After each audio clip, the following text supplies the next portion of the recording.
Oo nga pala't may sugat. Masakit, mahapdi at madugo. Sugat na hindi magamot sa isang ihip ng hiningang nakikiusap, nakalimutan ang nagdaang pagsuko.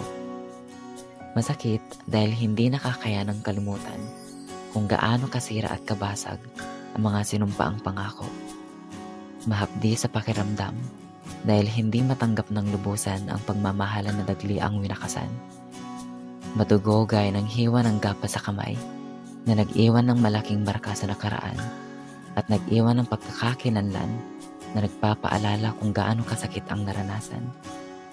Ilang beses na itinanong sa sarili kung bakit ito naman ay nangyari.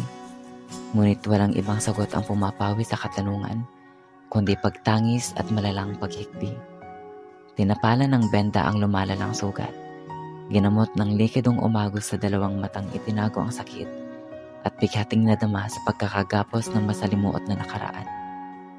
Kung maari lamang natakpan at tukutin o alisin at itago na lamang sa pinakamalalim na sulok ng aking aparador o sa pinakamadilim na sulok ng aking higaan. Ngunit hindi pala ganito kadali at kabilis ang paghilom ng sugat na iniwan sa atin ng pagmamahal na siyang nagpapalalim sa hinaing at pagtangis ng puso. Ubos na rin naman ang antiseptikong ibinubuhos upang malabanan ang pagtanda ng sugat, maiwasang may impeksyon at lumala ang hinagpis ng balat at paghihimutok ng kalamnan na nagtitiis sa kalungkutan ng damdaming nais kang kalimutan.